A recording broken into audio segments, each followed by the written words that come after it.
conservative media is very dangerous, and it's very dangerous beyond, I think, what a lot of people tend to just look at it from a 30,000 foot view. Like you say, oh yeah, well, obviously they push things that are irresponsible. Conservative media pushes conspiracy theories. They push the lie that the election was stolen. They push lies about Donald Trump that paint him in a better light. They push lies about Kamala Harris and Tim Walz and other folks, to paint them in a negative light. And that in and of itself is dangerous. They're actively fighting against allowing people to vote. They support these voter suppression type laws that are so-called voter ID laws. And to any conservative watching at this point, either now or later, I call them so-called voter ID laws because they contain other provisions that have nothing to do with the requirement to show a voter ID. And those other provisions, like the ones in the North Carolina law that the judge basically said they targeted black voters with surgical precision. That's why that law was overturned. Those other issues are the ones that I typically complain about.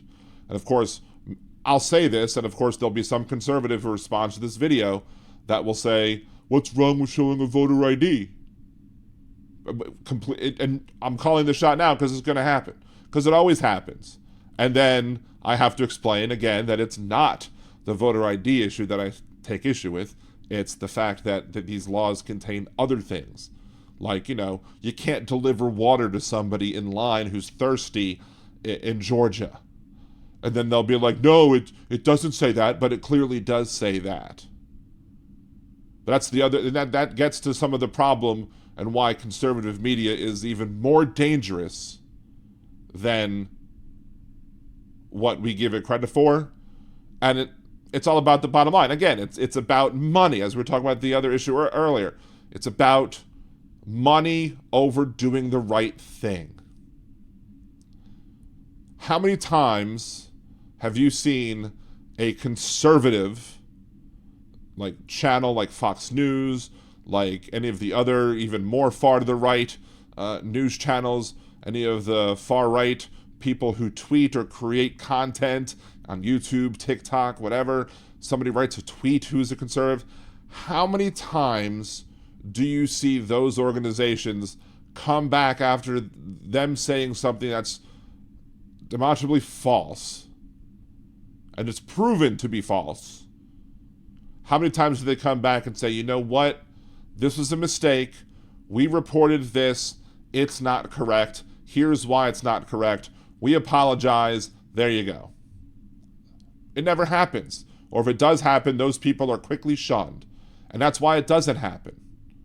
Because we have a situation where all of these conservative media outlets, all of these people who make videos, make content, write articles, make tweets, they'll put something out there, it'll be wrong, and then they'll never take it back. They'll never do a mea culpa, they'll never do a retraction. At best, I've seen there's the guy I talk about sometimes who's on TikTok, has like 1 million followers, called the older millennial. I call him the often wrong millennial. When he's shown to be false in his videos, he just deletes it. He won't do you know what, I said this and I was wrong. I said this and I was wrong. I get a video out there, and I haven't seen any of his new videos, so if he proves me wrong, the exception will prove the rule. If he actually doesn't, he was pushing the lie about the Harris Waltz aircraft hangar rally or whatever, that was somehow AI generated, because Trump said it was AI generated, so everybody jumped up on it. It's like, oh, Herr Trump says that it's AI generated, so we have to run with it. And then it was shown by several content creators, like Harry, like Dude, like a lot of other people that are both on, here, Twitter, TikTok, whatever. They've showed the evidence that proves that it wasn't fake, it wasn't AI, and he still doubled down on it. He's like, well, why is this then? Why is this? No, it's not AI, you dummy. but they'll never admit that they're wrong. They'll never say, you know what, I'm sorry, I was wrong, I shared false information with you. Because to do that, to them, is a sign of weakness.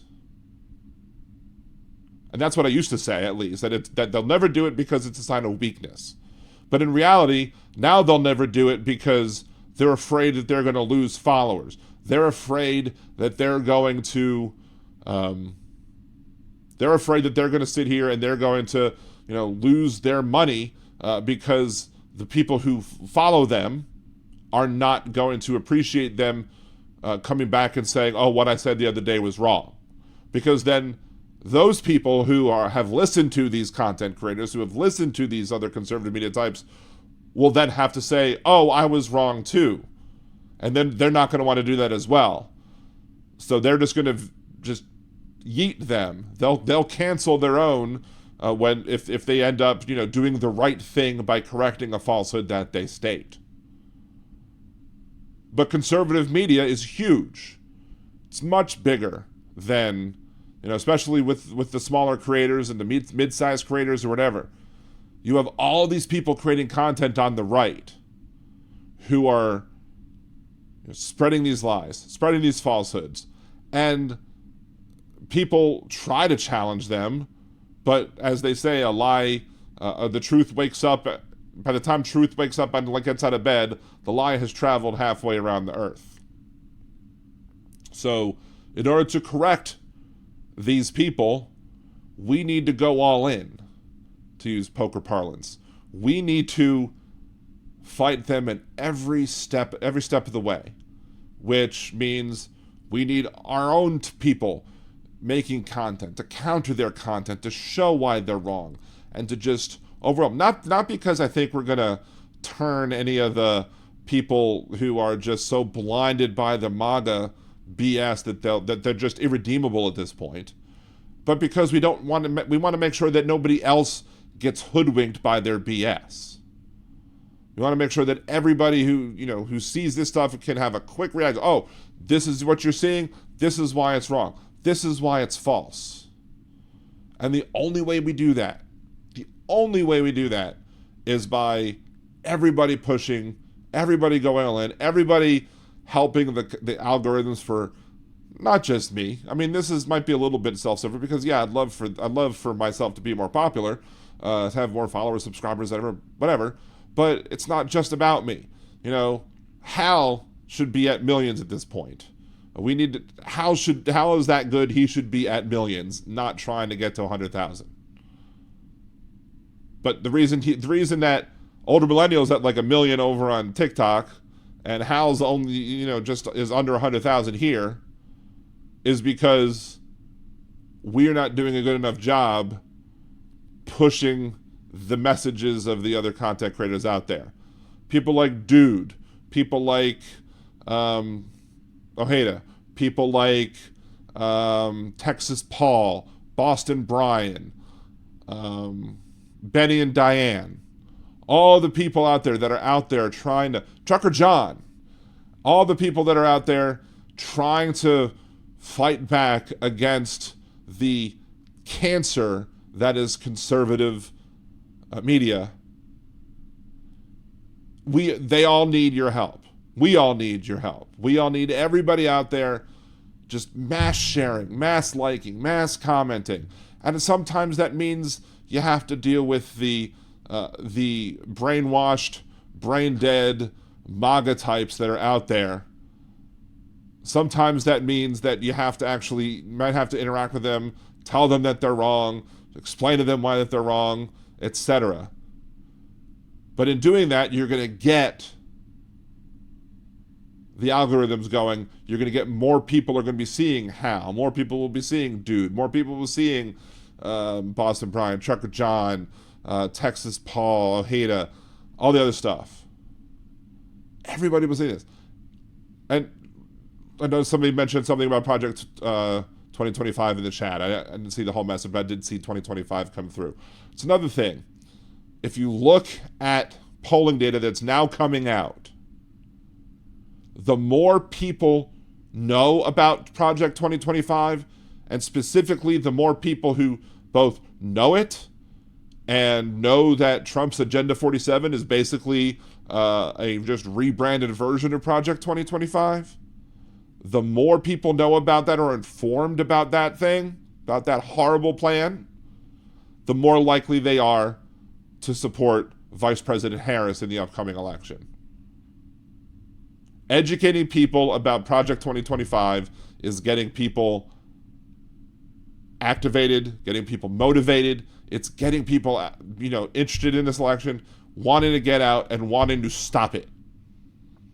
So the more we can do to advance all these negative things, advance all these, videos discussing these negative things and informing the people before they get hoodwinked by the extremist conservative MAGA media types,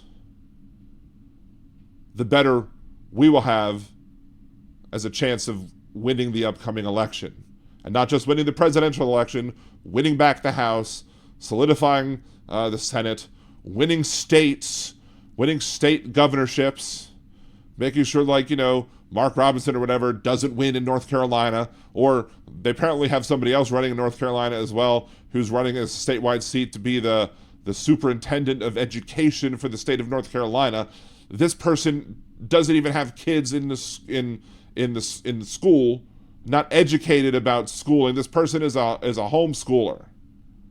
This person homeschools their kids and wants to run this multi-million-dollar agency in charge of educating children.